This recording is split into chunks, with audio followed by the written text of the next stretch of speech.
Alright, hi guys, this is Hanbing. That today I wanna talk to you guys about how virtual reality and augmented reality can help for the visually impaired. So as a landscape architecture student and with a personal interest in sound, after learning about our sensory system, I realized that sound and or sensories other than the vision are the most important sources of information for people who are blind or visually impaired.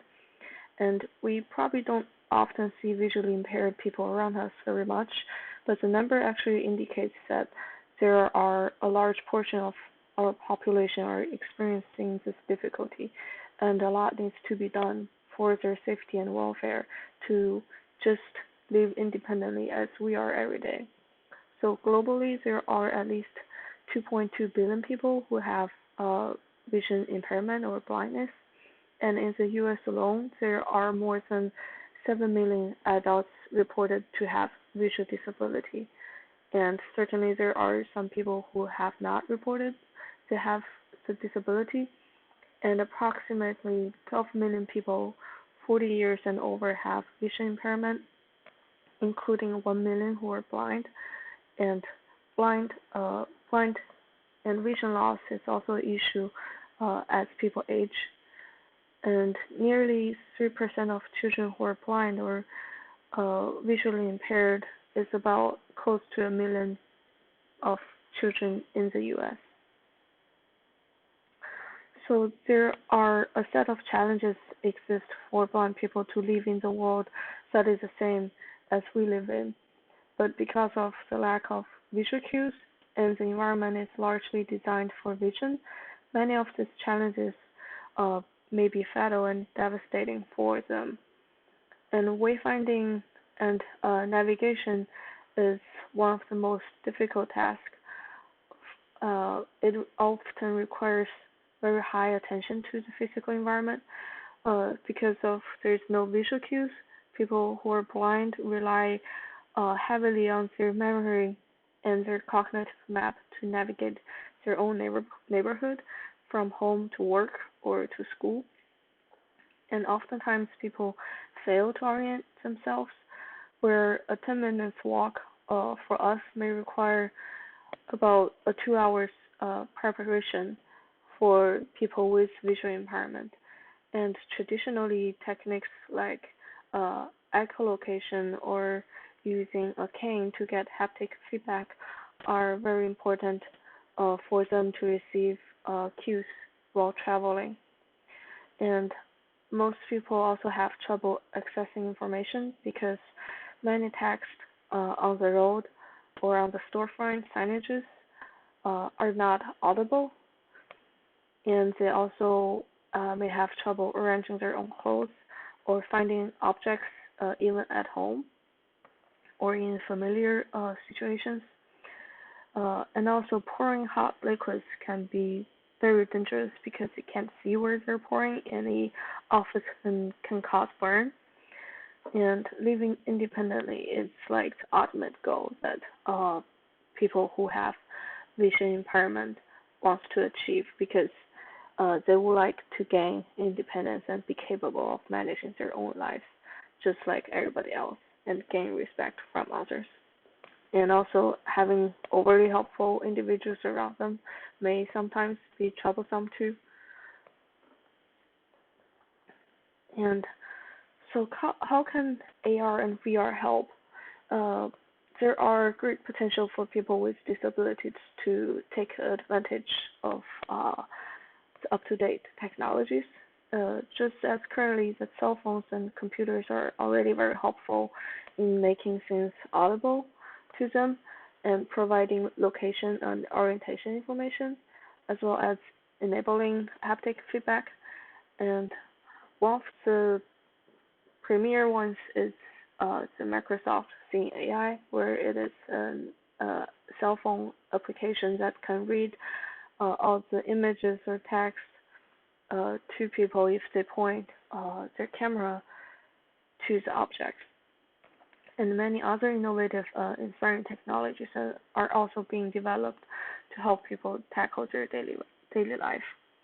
For people with low vision, Microsoft Seeing VR, which is at the bottom of the two images, uh, it's a series of lenses plugins that are developed by Microsoft and also with partnership from Cornell University of are readily available for games in virtual reality, and these are developed for people with low vision, where they have issues to see the objects clearly. So developers don't have to work with any further programming, and scenes in the game can be actively magnified, highlighted, or recolored for better visual identification by the users. And Microsoft Controller allows blind people to engage in the virtual environment by providing them a combination of other sensory cues. For example, if there is a trash can in the VR scene and people hit it with the controller, it will react with haptic feedback, just as it would in the real environment. So next, we'll show some videos of other exciting technologies that people are developing. And this one is an augmented reality to guide the blind.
So next, we'll show the iris vision for people with low vision, and it's geared with a Samsung Gear VR headset, and it's currently priced pretty decently at close to $3,000, and but it allows users to magnify their view with objects and by controlling on the side of the VR headset.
Okay, so the last piece is called Touching Masterpieces, and it's a museum experience, but taking into the virtual environment for people who are blind or who have vision impairments.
Okay, so just instead of thank you focusing on bringing people into the virtual environment for a visual fantasy, AR and VR technologies can actually help people who are blind or having vision impairments to resolve the issues that cause severe difficulties to their daily life, where we perceive just as normal. So that's the end of my presentation, and I hope you found this information helpful, and thank you for watching.